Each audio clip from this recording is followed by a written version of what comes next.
हमारी कंपनी या फर्म के अंदर जो है वो दो किस्म के एग्रीमेंट जो है वो बन रहे होते हैं वेयर हाउसिंग या डिस्ट्रीब्यूशन की बात करें, एक रेंटल और दूसरा हैंडलिंग। ठीक है, दोनों के अगेंस्ट जो है वो पीआर सिस्टम में क्रिएट होती है। जैसे मैंने आपको बताया था कि अगर हैंडलिंग एग्रीमेंट है तो उसकी भी स्टैंडर्ड पे बनेगी हमारे पास पीआर, एंड अगर हमारे पास रेंटल एग्रीमेंट है तो उसके जो अगेंस्ट जो पीआर बनती है वो सिंगल सोर्स पे बनती है। ठीक है, ये डिपेंड करता है कि आपका एग्रीमेंट कितने मंथ का है, कितने ईयर का है। जितने ईयर जितने मंथ का आपका एग्रीमेंट होता है उतने ही मंथ की आप पीआर सिस्टम में क्रिएट कर देते हैं, यानी कि परचेज रिक्वेजिशन क्रिएट कर देते हैं। नाउ आफ्टर दैट क्या होता है, वंस जब हमारे पास वो रिलीज होकर मैनेजर के पास से आ जाती है पीआर, उसके अगेंस्ट पीओ बनता है। ये नेसेसरी है कि कोई भी एम्प्लॉय अगर पीआर बना रहा है तो वो पीओ क्रिएट नहीं कर सकता। वो पीओ अगर एक ही एम्प्लॉय पीआर भी बना रहा है, पीओ भी बना रहा है और एससीएस भी बना रहा है, तो ये डेटा में मैनिपुलेशन आ जाती है कि वो किसी भी वेंडर के अगेंस्ट जो है वो पेमेंट कराने के लिए एलिजिबल हो जाता है। ठीक है, और फर्म्स को पता भी नहीं चलता। तो हमारी कंपनी में इसको बिल्कुल प्रोहिबिट है, पूरा रिस्ट्रिक्ट किया गया है कि भाई आप अगर पीआर सिस्टम में क्रिएट कर रहे हो तो आपका पीओ जो है वो प्रोक्योरमेंट डिपार्टमेंट बनाएगा।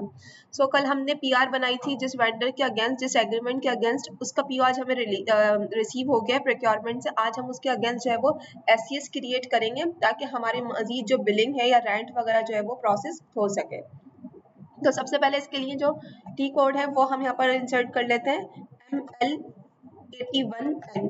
ये T code specific for SCS है। वैसे मैंने अपने यहाँ पर अगर आप देखेंगे तो मैंने अपने फेवरेट्स में इसको ऐड ऑन किया हुआ है कि अगर मैं डायरेक्ट यहाँ पर क्लिक करूंगी तो वो एससीएस खुल जाएगी, लेकिन आपको सैप में टी कोड्स का याद होना चाहिए, पता होना चाहिए कि फॉर एग्जाम्पल कभी कभार आपके पास फेवरेट में यहाँ पर ऐड ऑन नहीं हुई हुई चीज़, तो आपको टी कोड याद होगा तो आप इजीली उसकी एक्सेस ले सकोगे।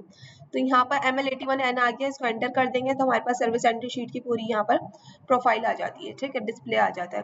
यहाँ पर लिखा हुआ है डिस्प्ले सर्विस एंट्री शीट, यानी कि आप सर्विस एंट्री शीट SES, ये पूरा एक इसका एब्रीविएशन है। ठीक है, ये क्रिएट होने जाएगी। सबसे पहले आप यहाँ पर देखोगे purchase order, other purchase order है, आप इस पर क्लिक करेंगे एंड यहाँ लिखा हुआ है SCS, ऊपर लिखा हुआ परचेज ऑर्डर। परचेज ऑर्डर की फील्ड में आपने जाके इंसर्ट करना है परचेज ऑर्डर वो जो कि प्रोक्योरमेंट ने आपको दिया था। तो ये तनवीर का एग्रीमेंट था, इसी का पीओ, तो यहाँ से हम कॉपी कर लेते हैं एंड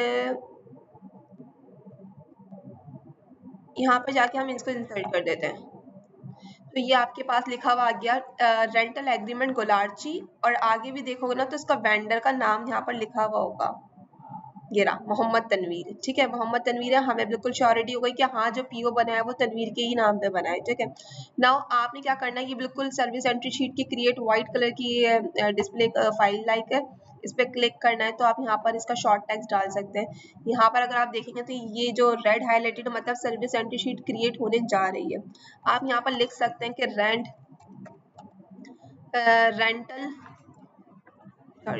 रेंटल SCS कौन से मंथ की बन रही है। फॉर एग्जाम्पल अगर आपके पास ये मई की बन रही है, ठीक है, तो आप यहाँ पर लिख दें मई 25। ये आपको श्योरिटी हो जाएगी, जब भी आप SCS खोलेंगे तो आपको यहाँ पर एडर आ जाएगा कि मई की हमने SCS जो है वो क्रिएट की थी सिस्टम में। नाउ सेल सर्विस नीचे ये है, इस पर आप जाएंगे, इसको एग्जीक्यूट करेंगे सिंपल। नाउ आपने बिल्कुल फर्स्ट वाला लाइन आइटम जो है इसको सेलेक्ट कर लेना है। ये यहाँ पर इस तरीके से जनरेटेड है कि हमने इसके अगेंस्ट जो पीआर बनाई थी ना वो बिल्कुल हमने ग्रॉस प्राइस यहाँ पर लिखा था, क्वांटिटी लिखी थी, इसी तरीके से इसके में पीओ में भी इंसर्ट हुआ।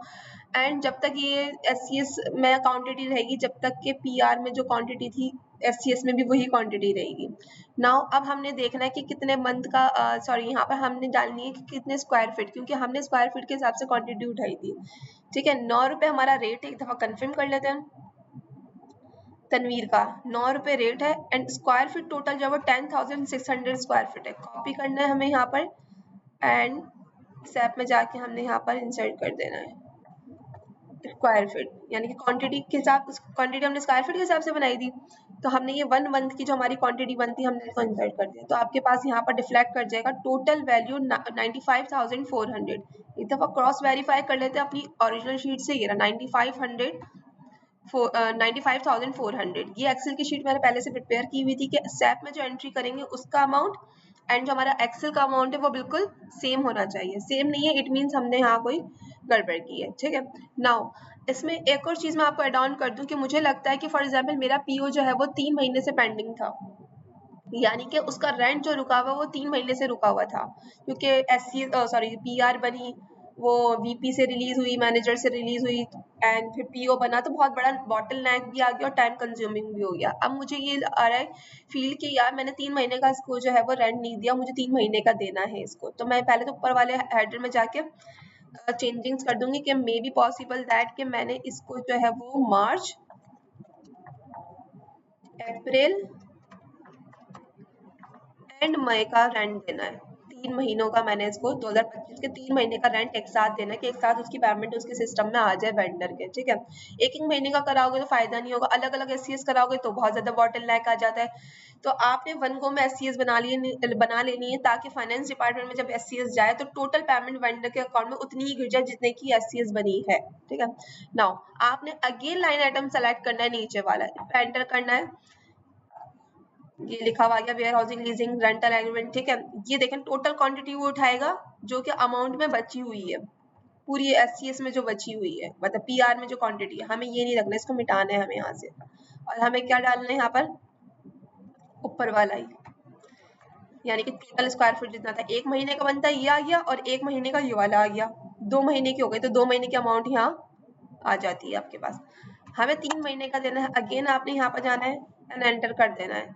फिर ये आपके पास 9 रुपए ग्रॉस प्राइस आ गई, 9 रुपए, ठीक है, दैट्स ओके, बट आपने चेंज करना है क्वांटिटी। क्वांटिटी अगर आपने चेंज नहीं की इट मीन्स आपका अमाउंट खराब आएगा, और अमाउंट अगर आपका खराब आया तो वेंडर के अकाउंट में ज्यादा पेमेंट भी जा सकती है, कम भी जा सकती है।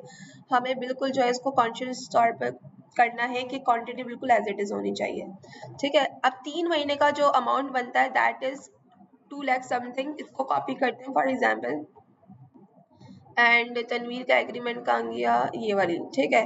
फॉर एग्जाम्पल मैं इसको यहाँ पुट करती हूँ एंड मैं अपने पास यहाँ फील्ड में एक फॉर्मूला लगाती हूँ, is equals to that value multiply by 3 महीने का रेंट है, 3 महीने से मल्टीप्लाई करके इज इक्वल्स टू करती हूँ, सॉरी ये यहाँ पर नहीं होगा, 1 मिनट इंसर्ट करके दूसरी फाइल देखती हूँ क्योंकि ऑलरेडी इसमें फॉर्मूलाज लगे हुए हैं। इज इक्वल्स टू तनवीर का कहाँ गया, ये रहा 95,400 मल्टीप्लाई बाय 3,